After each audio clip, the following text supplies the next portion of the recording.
Hi. Excellent. It's 8 o'clock, give or take. I might be a minute late. Just gonna give it some time for people to come on. Yeah. I gotta get a new stand for the phone. It's definitely looking like it's getting on its last legs there. All right, we got people coming on. Say hi as you come on. How you doing, Lenny? Good to see you. Lass. All right. So for those that didn't see it, I did go on live last Friday after work. That was my... I don't really enjoy doing any of them, but last Friday was particularly painful. So we will be touching upon that, and we're going to be touching upon that all the time from now on. I'm not going to allow, at least from my part, for school shootings to go to the wayside. You know, it is always the right time to be talking about it. It is always the right time. And because the right time never comes for the people that don't want to talk about it at all, I'm going to do whatever I can to make sure that, if nothing else, the subject never goes away, ever. So in addition to talking about healthcare, we're going to be talking about school shootings and gun violence in general constantly on this show. Constantly. So I'll give it a few more moments. We're getting more and more people on. Everyone say hi. Get to know your neighbors. We are all intimately related. Hi, my name isn't Geoff. Okay, Sarah. I'm not exactly sure what circumstances prompted that one, but that was funny. All right. Well, my name is Geoff. Hiya, April. Hello, Barbara. I love you too, Molly. Hello, sir. Excellent. Okay, now they're starting to come on. All right. So there's a few things that I want to talk about in particular. And when I'm done, then I want to start outlining a vision. A vision that I would like everyone to start talking about. Your vision. Not talking about my vision. But I want to get everyone to be thinking big. Because we have big problems in this country. Big problems on this planet. Big problems that are going to overtake us to the point where we won't be able to deal with them regardless of how many resources we throw at them. So we got to deal with them now.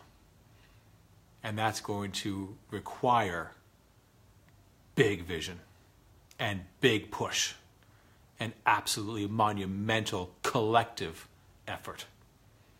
So I'm calling upon everyone who hears me, everyone for whom I have even this much, to inspire, everyone that just feels like they aren't doing anything or aren't doing enough. There are things we can do. And we're going to wrap it up with that. But first, I want to remind everyone that healthcare is still under attack. Today, and I forgot to put up the links. I'm sorry, I'm a little disorganized today. Work was monumentally of a bear. Hey, Stevie, Joan. But there is an article, I'll post it retroactively,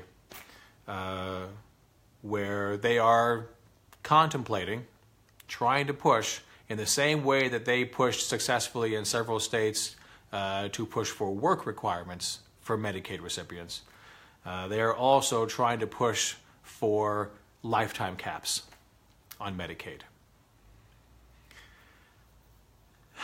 And I'm tired of being outraged. I'm tired. Look, we have to come to some kind of understanding about what kind of country we're going to be. And if we believe in pull yourself up by your own bootstraps, then let's just do that. Okay, let's go back on a gold standard. Let's make arbitrary, horrible choices that will just grind the rest of us into the ground, but let's at least make it based upon reality. Because right now, as we speak, Operationally speaking, fiscally speaking, the United States has no constraints beyond our actual, physical, real resources. Those are the only constraints we have. And this is the richest resource country in the world that also, as a net importer, has access to the resources of the rest of the world.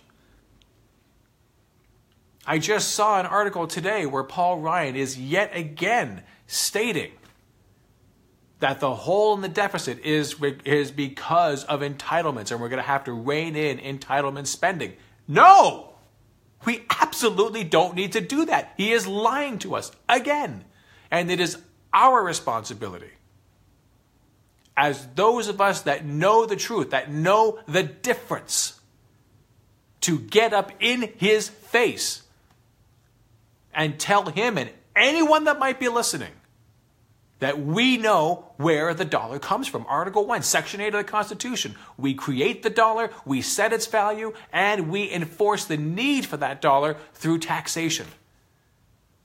There is no way the federal government can ever go bankrupt, can ever be insolvent, can ever be forced into not being able to pay its bills. Whatever the cost of those bills are, it's immaterial. It doesn't matter. Always remember that the tax plan that gave everything to the wealthy permanently gave everyone else crumbs, if that, and will take that away in 6 years. Always remember that it's not bad because it puts a hole in the deficit, that it increases it by $1.5 trillion. That's not why it's bad. It's bad because it increases an already unsustainable, untenable, immoral difference between the haves and the have-nots. It completely exacerbates wealth inequality. That's why it's bad. We need to be on the side of and get more people to be on the side of honesty, truth, empathy, love.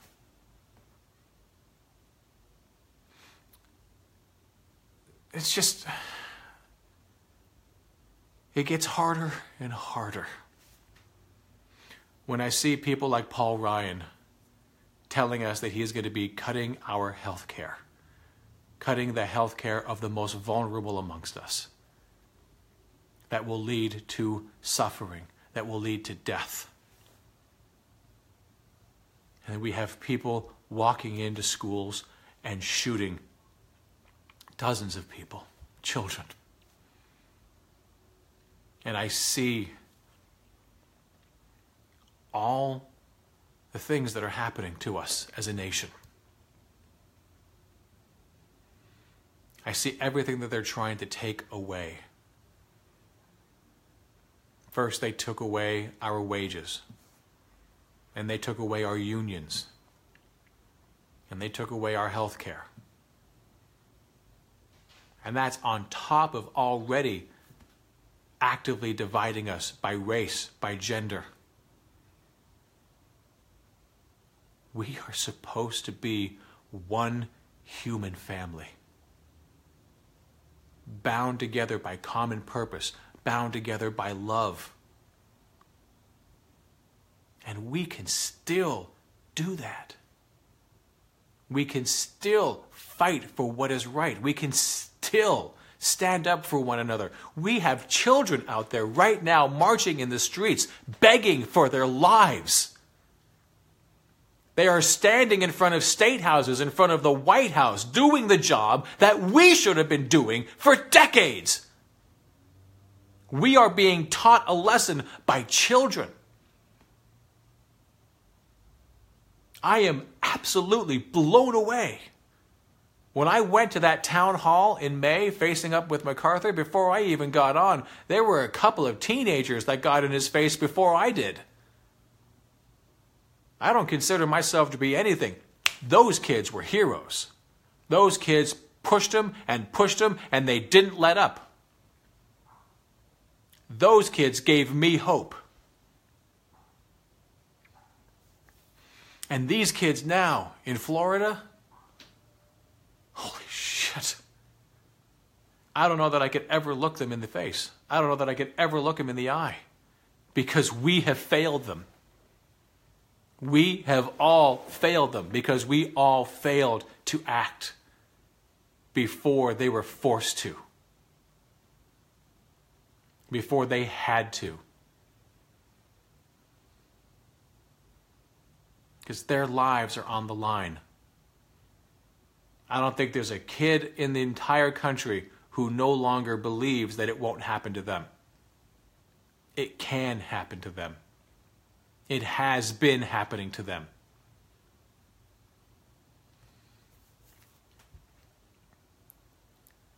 So what are we going to do? There's several things that I see happening, as it pertains to gun violence.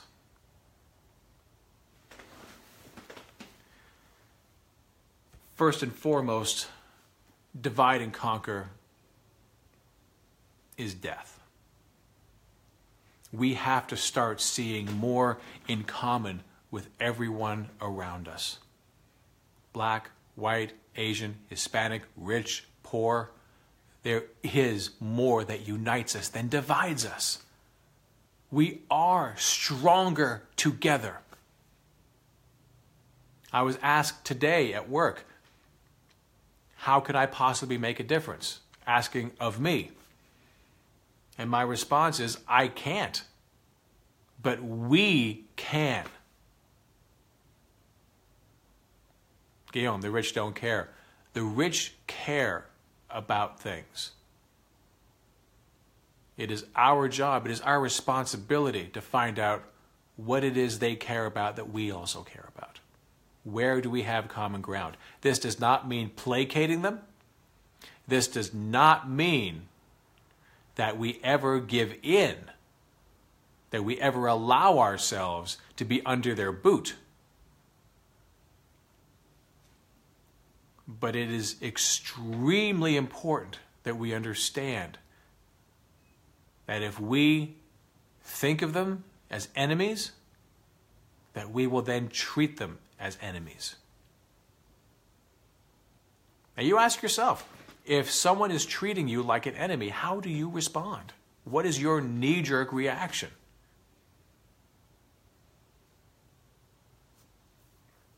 Oh, I understand, Guillaume, you're not trying to give me a hard time. I'm not trying to give you a hard time either. And I understand exactly what you're saying. Their kids don't go to war. Their kids aren't going to get shot. They have protections that their money buys them, but it's not a perfect protection.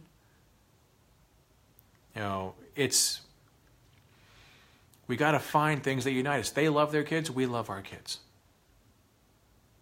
They love their community, we love our communities. So let's expand our definition of community. Let's expand our definition of family. Everyone wants security. Let them keep their security. We want some for ourselves too.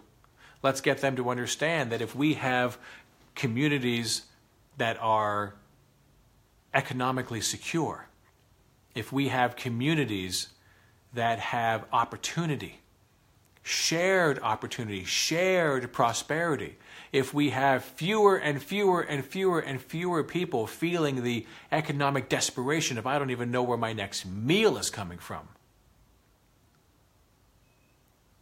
what do you think that does to crime rates? What do you think that does to gun ownership? How many people are going to feel the need to buy a gun if they don't feel that they're in danger of being molested, if they're in danger of being accosted, if they're in danger of being killed? So we are in a position in this moment with the election of the most horrible human being I've ever encountered, in Donald Trump, surrounded by a group of people that are absolutely enables him. We have an opportunity to wake up people like we never could have before. I've said this before and I will keep saying it. If Hillary Clinton had won, and I voted for her, I didn't want her, but I voted for her. I absolutely positively wanted Bernie Sanders. I absolutely positively wanted the one that I wanted. But if she had won, if that would have been our destiny, I bet you anything, everything that I have and everything I ever will have, that as a society, we would have gone back to sleep. We would have patted ourselves on the back. We would have said, good job, job well done. Nothing to see here. Everyone go home. Does anyone watching this right now believe that that's what this country needed? More of the same. Because that's what we would have gotten. We would have gotten more of the same. Yeah, we wouldn't have had Trump. And Trump is horrible. Trump is a cancer on the asshole of society. There's no doubt about that. But we deserve better. We deserve better than business as usual. We deserve better. There's a reason that we're going crazy. There is a reason that people are just so fucking stressed out. It is a national fucking emergency. I said it last Friday. We don't take healthcare seriously in this country. We don't take mental health seriously in this country. We don't take togetherness, brotherhood, sisterhood, family. We don't take any of it seriously. The only thing that gets taken seriously is money. That's it. And for everyone that has a say, that has a finger on the power structure of this country, money is the only thing they pay attention to. Until now. So we got to take this moment. We absolutely, positively have to take this moment. We have a more awake, a more aware, a more engaged population than we did prior to the 2016 election. All the gun shootings that are happening right now, God, the fucking tragedy of it, is waking up even more people. So let's reach out to as many people as we can. Let us put our arms around them. Let us start talking to them before other people get to them, before they start hearing things from Fox News and other such things. It's important. Who is doing the talking? We need more diverse voices out there. If it's just MSNBC, CNN, Fox News, if they're the only voices out there, then we will get more of the same. So let's get more voices. More people are waking up. Let's reach out to them. We must start engaging with our neighbors, with our friends. We must start reaching more and more and more people. It is essential. Because if we're going to overcome all the gerrymandering, if we're going to overcome all of the voter suppression that is out there, we need numbers. We need unity. We need solidarity. And that is going to take a lot of effort.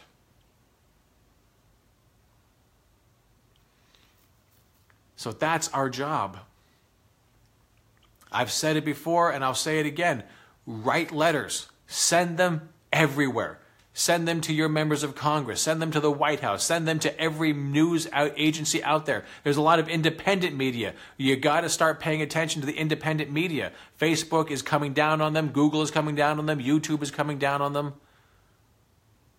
We're going to have to be staying one step ahead of all these organizations that want to keep us down. We're going to have to find a way to keep sidestepping them. We pop up here, and they squash us. Oh, no, we're over here now. I'm sorry, over here now. We got to be flexible. We got to be agile. We got to be vocal. We got to be able to make sure that we can maintain our anger, but use it with love. We got to make sure that the anger doesn't turn into rage, that doesn't turn into destruction. Because we're trying to build something. I know that a lot of people want to tear something down, and I get that. But in the attitude to tear things down, it's very easy to forget to build. It's very easy to get lost in the sense of tearing something down and not paying too close attention to what it is you're destroying along with it. Collateral damages can be everywhere. So keep your eye on what you want. Community. So if we want to end the gun violence, there's two things we got to keep an eye on. One is guns. Yeah. I'm sorry for those that don't agree. I will stay to this to the day I die. We're going to need to go after the guns. There is but one use for a gun, and only one. The only thing it was created to do is to kill. That's it. It holds no other purpose. You are intended to use it to kill someone or something. And if you're saying that you're using it in self-defense, that person is still dead. There is still death. So the gun has but one purpose. So you got to ask yourself, is that a higher purpose? Are we adding to the greatness of a society by adding guns, by adding war?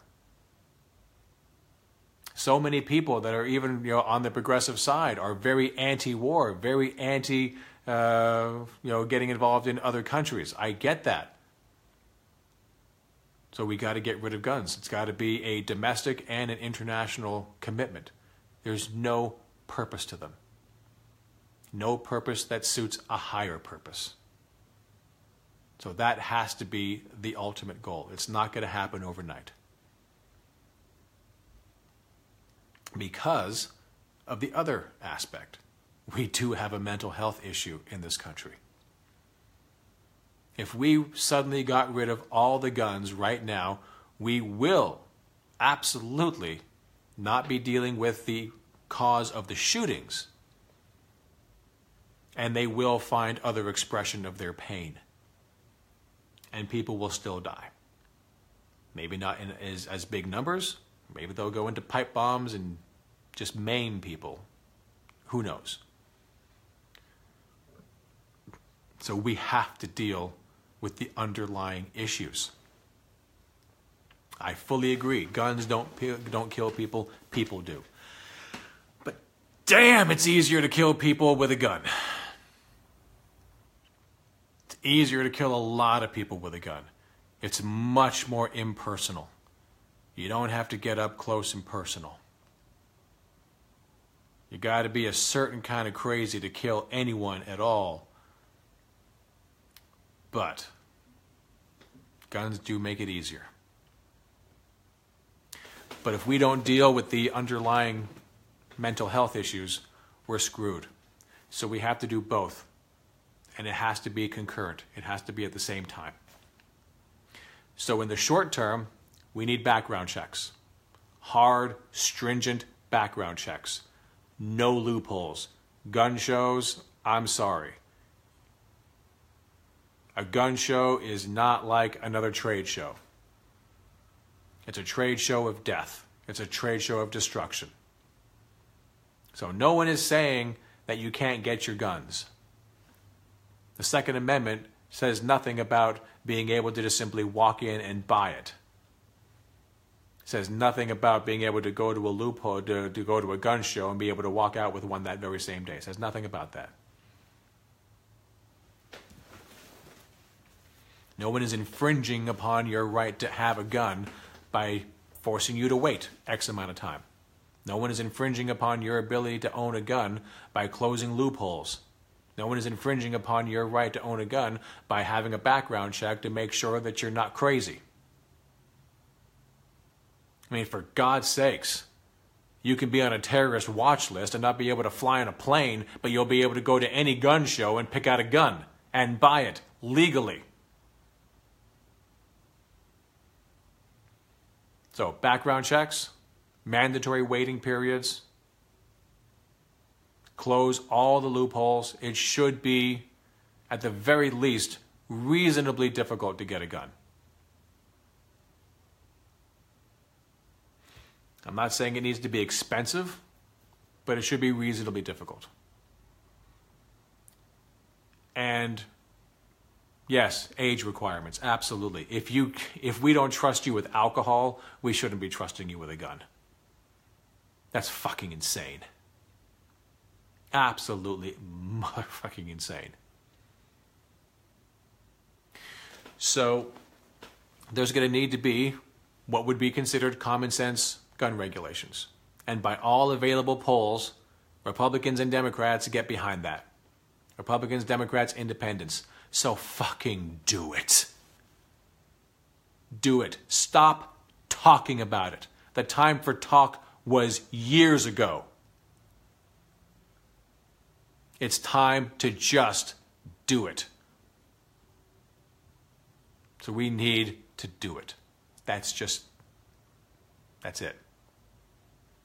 I have no patience for anyone that wants to talk about doing it. You simply do it. It's not infringing upon the Second Amendment, and it will immediately impact lives.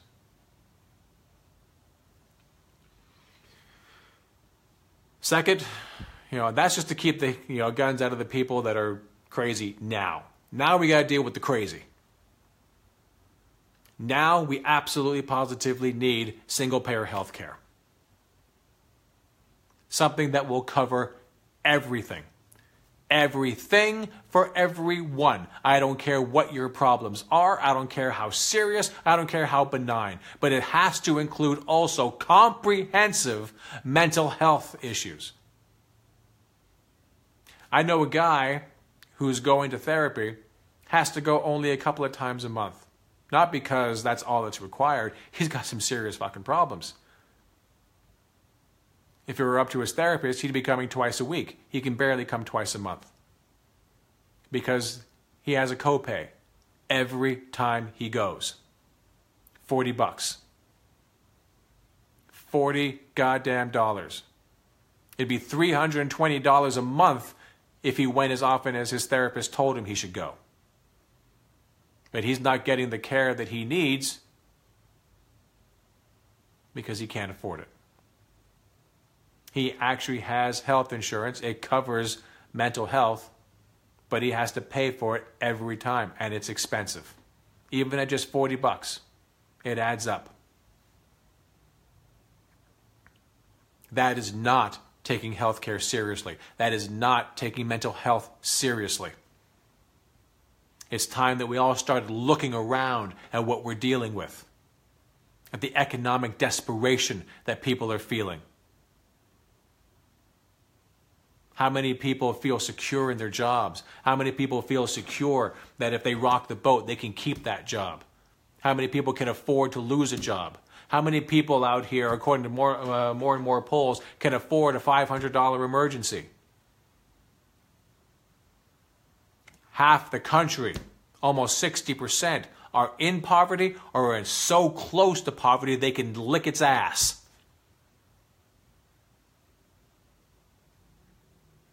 That is not the home of the free and the land of the brave. You're not free if you're not free to leave your job and strike out on your own. Find a better job. You are not free if you're afraid to lose that job because you can't afford to lose the health insurance. So are we taking choice seriously? Are we taking freedom seriously? Are we taking the blessings of liberty seriously? We, the people of the United States of America, in order to form a more perfect union. The preamble says everything. Establish justice, ensure domestic tranquility, provide for the common defense, promote the general welfare, secure the blessings of liberty to ourselves and our posterity, to ordain and establish this Constitution of the United States of America. What good are the blessings of liberty in the good times if one fall, one sickness, one accident robs you of your health, your wealth, your home? Now you're homeless, where more sickness, destitution, and death await you. Land of the free, my ass. So we have choices to make. I want people to start thinking about a vision for this country. I want people to imagine, what if we all stood up? Molly, how did we get there? How did we get here? Because we didn't stand up. And this is the point. Because they played the long game. They didn't come and take everything all at once. They destroyed education. They destroyed economic security and wages. They destroyed unions. They're destroying healthcare. They're driving the country crazy. So here's what I want. I want everyone to start thinking about a future. If we all stand up, and if we don't sit back down, if we engage in acts of civil disobedience where necessary, if we engage in marches with purpose, if we write letters, if we start talking to people and start waking people up to the macroeconomic realities of this country. Taxes do not fund federal programs. So the answer to everyone's just run-of-the-mill, knee-jerk, I don't want my tax dollars going to pay for XYZ. It doesn't pay for XYZ. It never has, not since 1971 when we got off the gold standard. And unless we do something stupid, like go back on a gold standard, your tax dollars won't ever pay for anything ever. So if we stand up, if we show them that we know the truth, that they can't get away with lying as they have, we can bring forth a rebirth of patriotism, a patriotism that says love of country. What is a country if not the people, the land? It should not be love of party. It should not be love of politicians. Let it be love of policy. Policy that will impact the lives of everyone.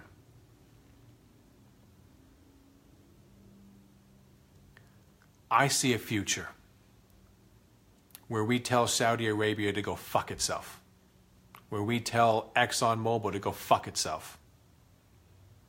We can have green energy right now. The technology is there. The only reason we don't have it is because we don't have the political will to get them the money. But if we had the political will in Congress, no more subsidies at all for fossil fuels. We won't shut you down, but we will fund green energy. We will fund it fully, completely at the federal level. You won't have to worry about other states. We will give you the money, and you will set up the infrastructure. There will be no more need for fossil fuels ever again. And if a fossil fuel company wants to retool completely into green energy, yeah, we can pay you for that. Not a problem. But I see that perfectly in my head. Green energy tomorrow, if we had the political will. Where do we get the political will? We have it. We have it. We have to demand it. Don't ask. This is not the time for asking. This is not the time for negotiating. This is the time for demanding. This is the time for getting in their face. This is the time for making sure that they have nowhere to run to, nowhere to hide. The time is now. Now we are going green energy.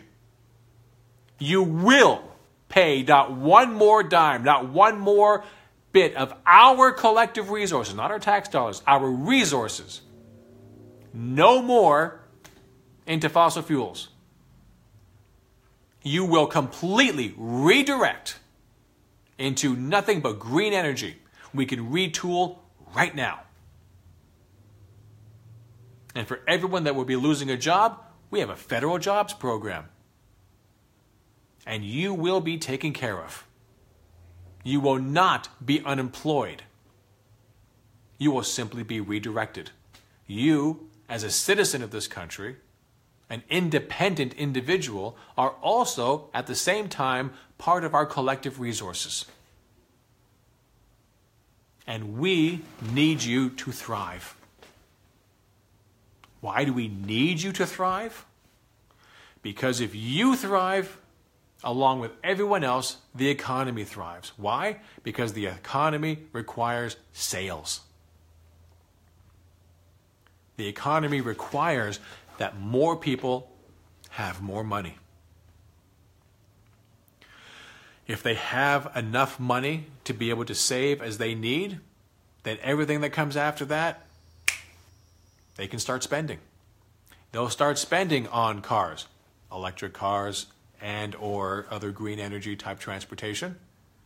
They can start spending on those vacations. They can start going out to dinner, 1, 2, 3 nights a week.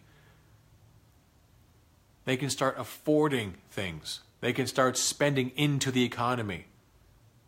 They can start doing things that will actually create more demand and increase GDP. They're spending someone else's earnings. It's not trickle down, it's trickle up. So we absolutely want the people in the fossil fuel industry to thrive. We just don't want them thriving in fossil fuels anymore. Same thing with Medicare for all. We can pay for everything. At the federal level, we can pay for everything. Womb to tomb. All the hospitals, clinics, doctors, nurses, medical technologists, pharmaceutical companies, we can pay everything because money is no object to a government that creates its own currency and controls it. And the only people that are going to be unemployed in that situation is going to be those that work in the private insurance industry. But we have a federal jobs guarantee, and you won't be unemployed anymore.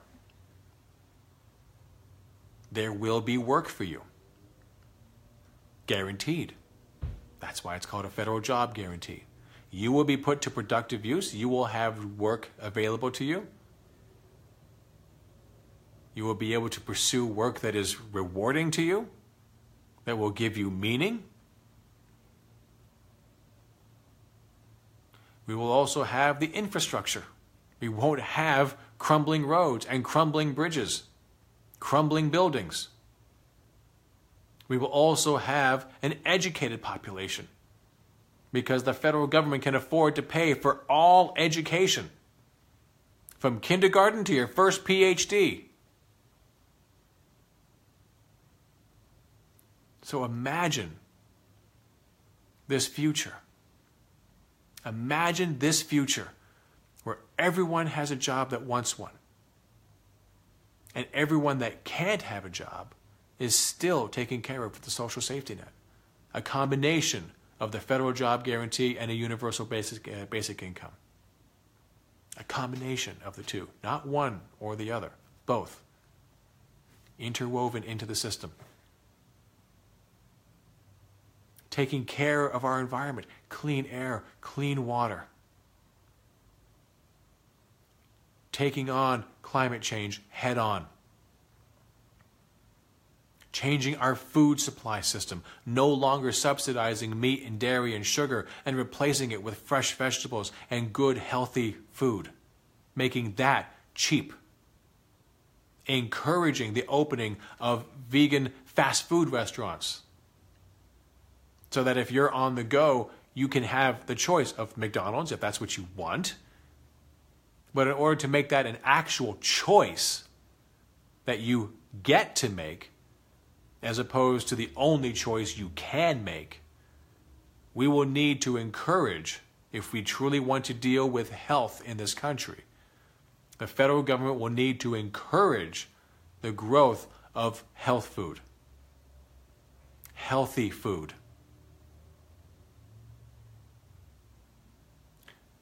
So if we want choice, they always say it's got to be about choice. We have to ensure that healthy choices are not only available and people are aware of them, but they have to be cheap, just as cheap as junk food. That way, you actually get to make a choice.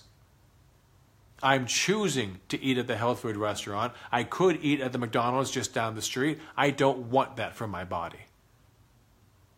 And since there's a McDonald's on every goddamn corner in this country, we're going to have to do something about that by putting up other options. Let the American people make an actual choice. But the only way it will be a choice is if it's available. Right now, it's not. So imagine this future where everyone wins, where we make sure that we have community policing, where the people that are in the police stations locally look like the people they are policing, where we can actually de-escalate, demilitarize the police.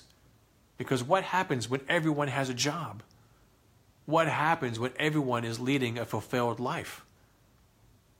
What happens when everyone has equal access to economic security? Crime goes down. Put that on a global scale, terrorism goes down. Where's the need for guns in that future? Who's going to be wanting to buy a gun in that future? I want everyone to start thinking big. It took us a long time to get where we are, and we are fucked 5 ways from Sunday. So we're not going to get out of it anytime soon if we think we can take these things on one at a time.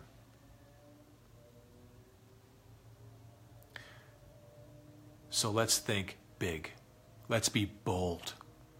And let us not talk ourselves out of our power.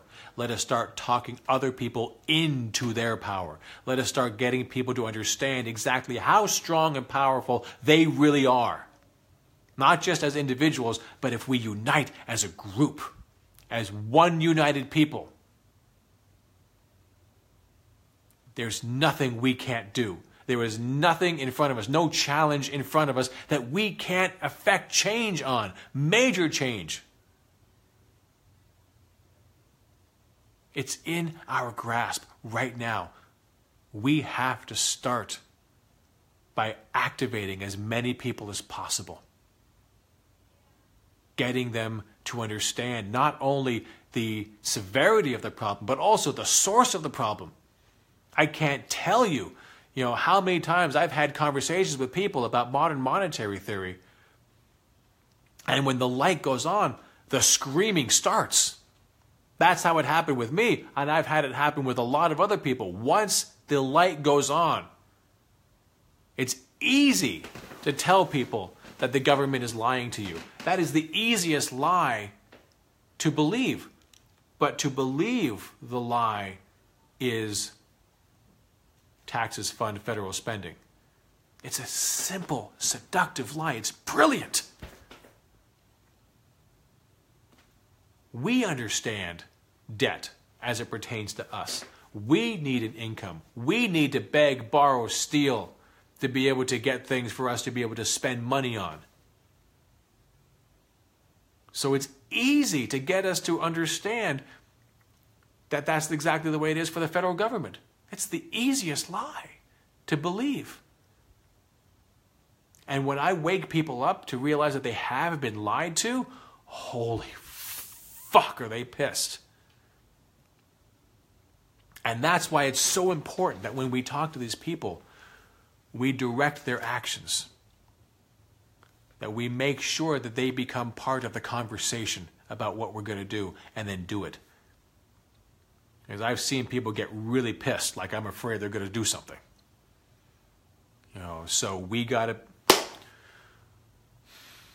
We got to make sure that our anger does not turn into rage, that our anger is tempered with love. But make sure it's anger, because anger will at least motivate you to action.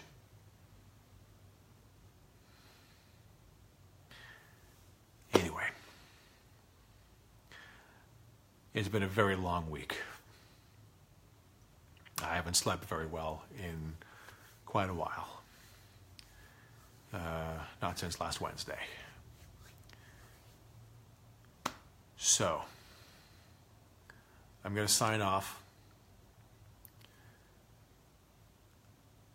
Just remember, we can achieve everything. Absolutely everything. A job for every man, woman, and child that wants, well, maybe not the child, but health care for everyone, funded by the government. Education for everyone. Schools should be like temples.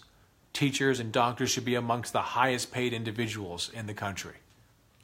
And the federal government can do that. Green energy, limitless green energy. An end to fossil fuels. All it takes is choice. We just simply have to choose to do this. Choose community policing. Choose multicultural outreach instead of multicultural outrage. We have so many things to be grateful for. So many things in common. So many things we can achieve. We simply have to choose and decide to do it, despite how hard it's going to be to get it to happen, despite how difficult it's going to be to activate so many people and then push them towards the politicians to make sure that they follow through. It doesn't matter if it's hard. It only matters that we decide to not stop. It only matters that we embrace each other. You are my brothers and sisters. You are my family.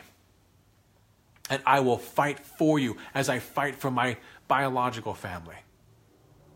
Because by and large, there ain't that much separates them from the rest of you. So let's extend that to everyone. We are one. And if we do that, then we will win. I promise. I love you guys. Spread this video, spread the word. I'll see you next week. Hopefully I'll get some sleep. Good night.